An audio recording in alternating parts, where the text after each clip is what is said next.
Boa tarde, boa noite, meu querido aluno, dando continuidade à nossa aula, falando sobre a logística hospitalar e os serviços de saúde no nosso vídeo 2. Bom, dando continuidade, é importante a gente saber que para que a logística dentro do hospital, tanto quanto nos serviços de saúde no contexto geral, desde as UPAs, desde os centros de saúde, desde a questão da Secretaria de Saúde, tudo que envolve o planejamento na área de logística hospitalar e serviço de saúde deve seguir todo um fluxo. E o que é esse fluxo?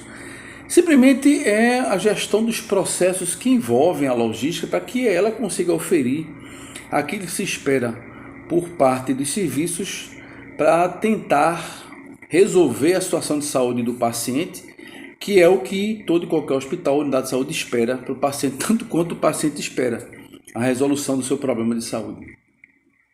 Só que quando a gente começa a discutir no âmbito da logística hospitalar, diante da logística de serviço de saúde, você vê que o hospital, pelo fato dele ser muito complexo, ter várias atividades, então imagina que dentro da logística hospitalar, para que eu possa realmente atender o paciente como ele precisa, como é necessário para que ele seja assistido, eu tenho que levar em conta que na hora que ele vai entrar no hospital, passou pela recepção, vai fazer algum tipo de tratamento específico, um fluxo rápido, onde ele vai ser direcionado para o médico na emergência, o médico vai atender ele rapidamente, assim, entre aspas, demora pra caramba, às vezes você passa 3, 4 horas dentro do hospital para tentar identificar algum tipo de problema de saúde que você passou mal, teve uma náusea, a cabeça está rodando, está com ânsia de vômito, está com taquicardia, seja o que for. Então você entra na recepção, vai apresentar obviamente ali o cartão do convênio ou do SUS, vai ser direcionado lá para a triagem encaminha para o médico ele conversa com você, encaminha dependendo da situação para fazer o exame de sangue ou fazer algum curativo, o que for. Então você já vê que parte da logística hospitalar é relacionada, desde o centro diagnóstico, para você bater uma chapa de raio-x, desde você passar por uma ressonância. E quando você vai abrindo um leque mais ainda, depende da complexidade, uma ressonância magnética, uma tomografia computadorizada, ou algum exame mais específico, que você vai precisar de reagentes, vai precisar de vários materiais que vão ser necessários para poder ele ter esse diagnóstico em mãos. Aí você vê que começa a complicar o processo de logística.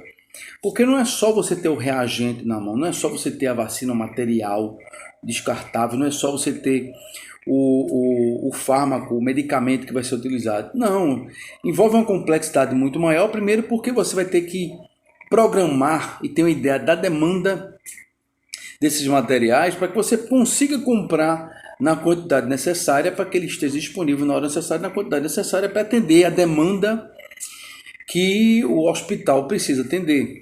Lembrando que tem algumas situações que são complexas do ponto de vista do planejamento. Por quê?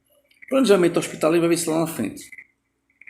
Mas como é que você vai prever? Você é um hospital de referência e você vai prever uma pandemia como essa agora, ou como houve aquele problema da cólera, essa questão também dos números aumentando de dengue, de zika, de chikungunya, e são coisas que você às vezes não tem como prever. Você pode até criar cenários para tentar organizar, tentar planejar, ampliar dentro do seu planejamento orçamentário anual, colocar mais 10, 20% de recursos de dotação orçamentária para que você possa tentar se encaixar num novo cenário, coisa que às vezes você não consegue, como a pandemia. Ninguém imaginava, pensou que a pandemia ia durar um mês, 2 meses no máximo.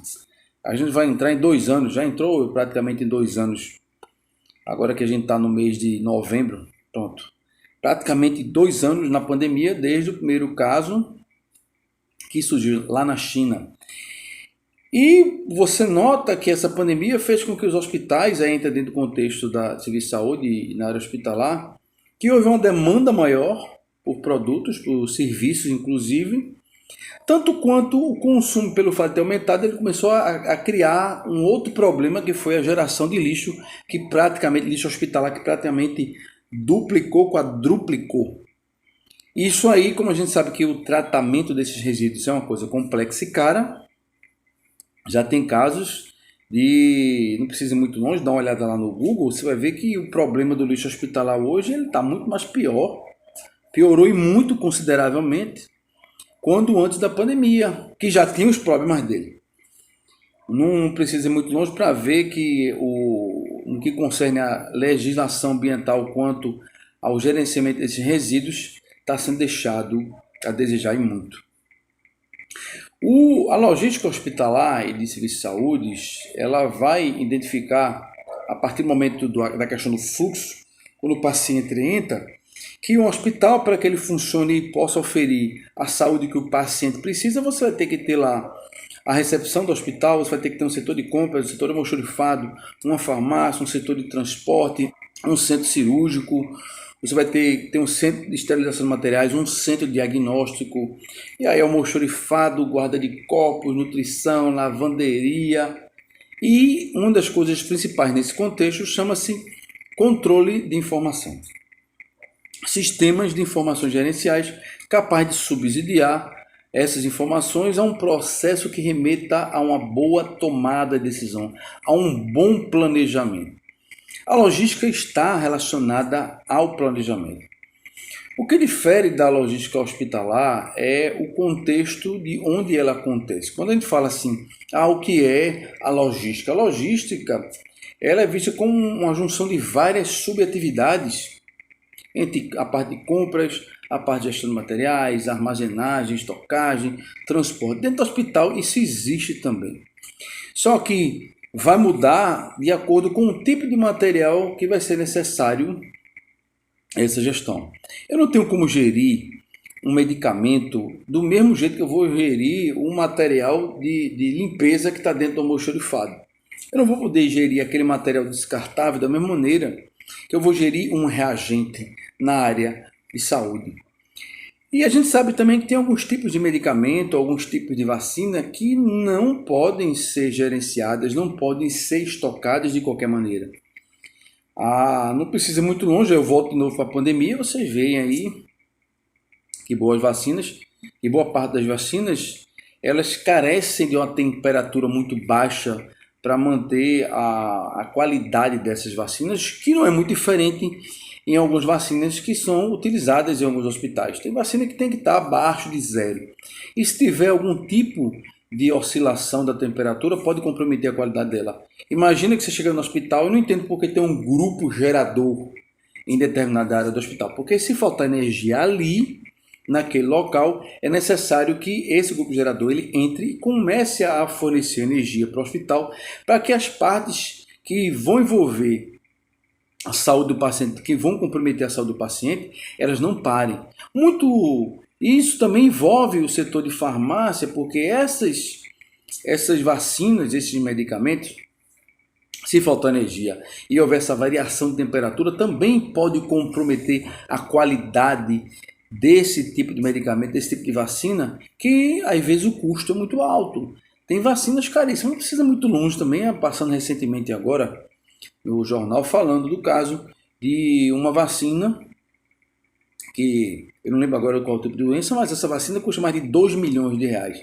É óbvio que são vacinas difíceis de serem utilizadas e o custo de investimento é alto pra caramba, primeiro porque você não tem toda essa demanda. Diferentemente de alguns tipos de medicamentos, você vai comprar ele a 25 centavos um comprimido. Mas também tem as vacinas que são caríssimas, 8, 10, 15, 30, 50 mil reais, uma única ampola para ser aplicado no paciente. O cachorro está virado aqui, o bichinho deve estar na rua.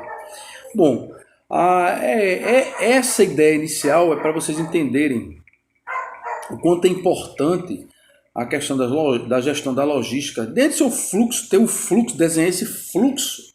Porque aí você pergunta, mas Saulo, para que eu vou desenhar um fluxo da logística dentro de um hospital, dentro de um serviço de saúde? Porque é importante que o administrador consiga visualizar como é que flui a logística, os serviços, as entradas, as saídas, os controles, como são feitos os controles. O fluxo ele serve para você conseguir visualizar melhor como todas as atividades elas acontecem dentro do hospital. Eu diria que, para ir mais além, que era necessário que todo hospital tivesse aqueles procedimentos operacionais padrão já implantados. Eu não falo do procedimento operacional padrão POP, só do ponto de vista dos serviços assistenciais, aqueles que envolvem diretamente o contato com o paciente, mas também a área administrativa, a área operacional administrativa deveria ter seus fluxos desenhados. Porque imagina que um dia você saia, eu estou final de carreira aqui, imagina que um dia eu saia da gestão do hospital e vai entrar outra pessoa no meu lugar. A partir do momento que está tudo organizado, que você tem os documentos padronizados, vão facilitar em muito a questão da rotina, a questão do planejamento. Então a logística ela vai muito além do controle de materiais dentro do hospital. Na verdade, a gente tem que inclusive estudar a demanda que aquele hospital vai ter. Um hospital de 100 leitos, por que ele tem 100 leitos? Um hospital de 200 leitos, por que ele tem 200 leitos? Um hospital de 500 leitos, por que ele tem 500 leitos? Porque ele tem essa demanda. Só que o custo operacional para se manter um leito ele é muito alto. O fato de você só botar um paciente ali no leito, sem você dar um único medicamento, sem você fazer o tratamento, sem cirurgia, sem nada, é alto, porque você vai ter que esterilizar o ambiente, e aí entra a subdivisão da esterilização do ambiente em crítica, não crítica e semicrítica, e aquela área é uma área crítica que o custo operacional da esterilização é muito mais alto. Tem a questão da limpeza também das roupas de cama na lavanderia, e aí o custo vai depender do tipo de lavagem, pode chegar a 4, 5, 6, 7 reais a lavagem do quilo da roupa a dia. Em média, cada leito desse lava de 3 a 4 quilos. Então você vê aí, quando você multiplica por mês, que o custo operacional é muito mais alto. Mas é uma coisa que a gente vai ver nessa questão, nas próximas aulas, com relação ao custo hospitalar. Ok, vamos seguir para a nossa próxima aula.